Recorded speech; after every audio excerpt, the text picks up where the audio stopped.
Hello दोस्तों, आज मैं आप लोगों को 2020 में बनी अमेरिकन ड्रामा फिल्म मिनारी को एक्सप्लेन करूंगी।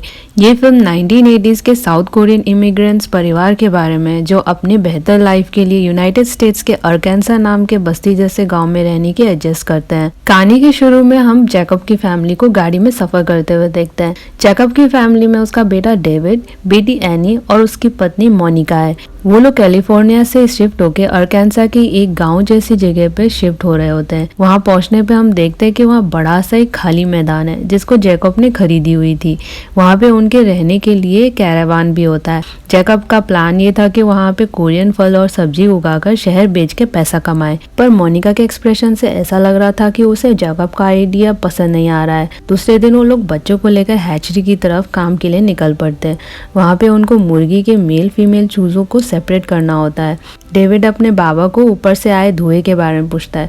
जैकब बताता है कि वहाँ पे मेल चूजों को जलाया जाता है क्योंकि वो अंडे नहीं दे सकते और कुछ काम के नहीं आते, इसलिए हमें भी यहाँ पर यूजफुल होने की कोशिश करनी चाहिए। घर वापस जाते वक्त रास्ते में मोनिका कहती है कि अगर हम सिटी में रहेंगे तो डेविड के लिए हॉस्पिटल पास में पड़ेगा और एक कोरियन नैनी को भी हायर कर सकेंगे। दरअसल डेविड को दिल की बीमारी होती है, इसलिए उसके माँ बाबा उसे बार बार दौड़ने के लिए मना करते हैं, पर डेविड मोनिका की नहीं सुनता। वो कहता है 50 एकड़ जगह में फसलें उगाना मेरा सपना है, हम ये जगह नहीं छोड़ सकते। उसी रात जैकब हड़बड़ाते हुए अपने बच्चों को बैग पैक करके इस जगह से निकलने के लिए कहता है। मोनिका के पूछने पर वो कहता है कि भारी तूफान आने वाला है और ये घर सब तबाह हो सकता है। मोनिका बहुत डर जाती है। जैकब टीवी पे देखता है कि तूफान वाला न्यूज फेक है।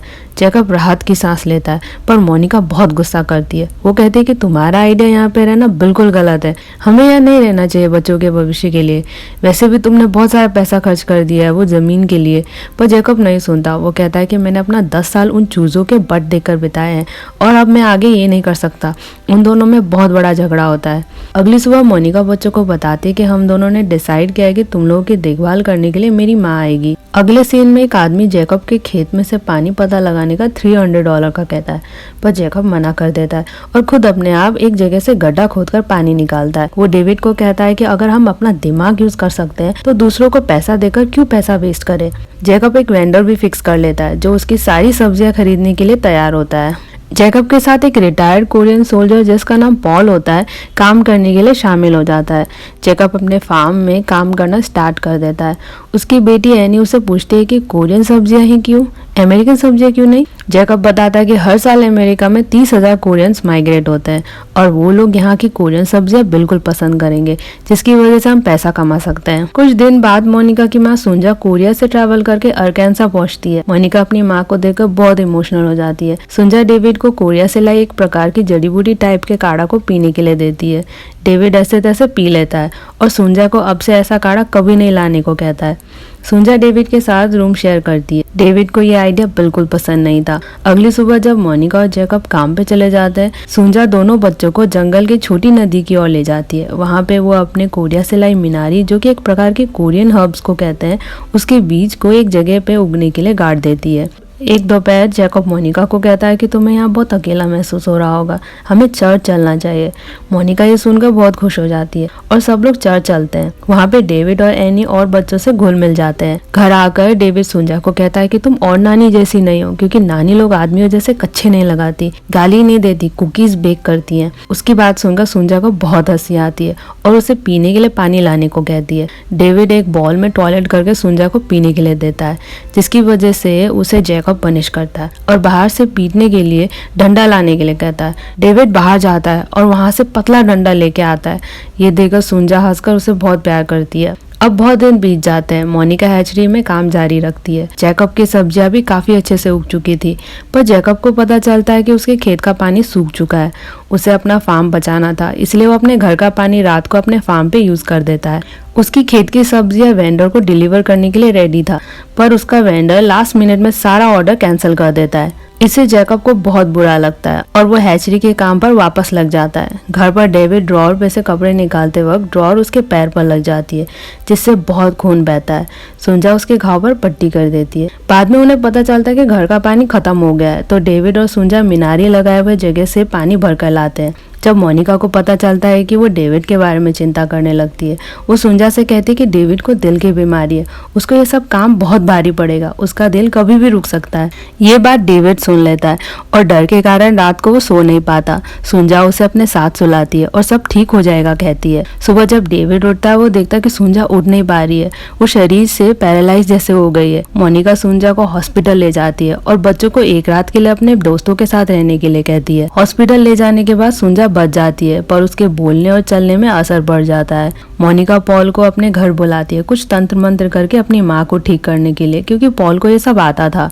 पॉल जैकब को भी उसके लिए प्रार्थना कर सकता हूँ कह के ऑफर करता है, पर जैकब गुस्सा करके मना कर देता है और कल सुबह काम के लिए जल्दी आने के लिए कहता है।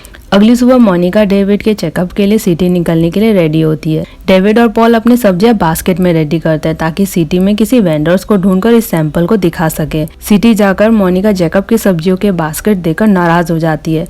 हॉस्पिटल जाकर उन्हें पता चलता है कि डेविड की हालत अब काफी बेहतर हो गई है, अब उन्हें डरने की कोई जरूरत नहीं है।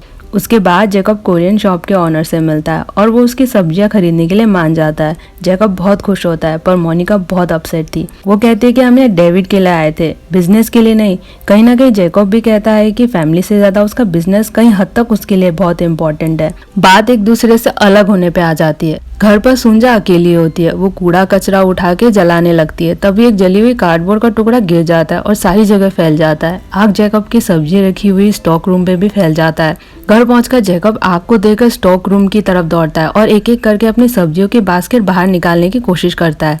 मोनिका भी जैकब की मदद करने के लिए अंदर दौड़ती है। धुआं बहुत बढ़ चुका था, दोनों की हालत बिगड़ जाती है। जैकब मोनिका को लेकर बाहर निकलता है। ये देखकर मोनिका को बहुत बुरा लगता है और वो रोने लग जाती है। सुंजा सब जलता हुआ देखकर अपना संतुलन खो बैठती है और जंगल की तरफ चलने लगती है। डेविड और एनी सुंजा को बुलाते हैं और हाथ पकड़कर घर की तरफ ले जाते हैं। अगली सुबह हम देखते हैं कि सब स्टॉक रूम के सामान राख हो चुका है। चारों जमीन पर चैन की नींद सोए हुए हैं और सुंजा कुर्सी में बैठकर उन लोगों को देख रही है। उसके बाद के सीन में हम देखते हैं कि जैकब और मोनिका उस आदमी के साथ है जो खेत में पानी खोजने का काम कर रहा है। इससे ये पता चल रहा था कि अब मोनिका और जैकब को एक दूसरे की अहमियत पता चल गई है। अब मोनिका जैकब के खेत में फसल उगाने का साथ दे रही है। मोस्ट प्रोबेबली वो लोग वहीं पे नई जिंदगी की शुरुआत करेंगे। एक साल बाद लास्ट सीन में हमें दिखाते हैं कि डेविड और जैकब सुंजा के उगाए हुए मीनारी के स्पॉट में जाते हैं और जैकब अप्रिशिएट करता है कि सुंजा ने सही जगह चुना है मीनारी के लिए और उसे घर पे ले जाने के लिए काटने लगता है। यहीं पे ये मूवी का एंड हो जाता है। तो दोस्तों, ये मूवी उन लोगों के बारे में दर्शाया गया है जो पैसा कमाने के लिए अपना और अपने बच्चों के भविष्य के लिए अपना जन्म स्थान छोड़कर अमेरिका जैसे विकसित देशों में शिफ्ट होने पे मजबूर होते हैं। मीनारी एक प्रकार की कोरियन जड़ी बूटी है। भले ही ये पौधा मामूली है, पर इसे भूला नहीं जा सकता। ठीक इस मूवी की तरह मीनारी बैक होम की मेमोरी ताजा करती है। मीनारी एक घर की तरह है। यदि आपका सब कुछ खत्म हो जाता है तो सिर्फ और सिर्फ आपका परिवार आपको सपोर्ट करता है। यही मीनारी मूवी का वन काइंड ऑफ मैसेज है।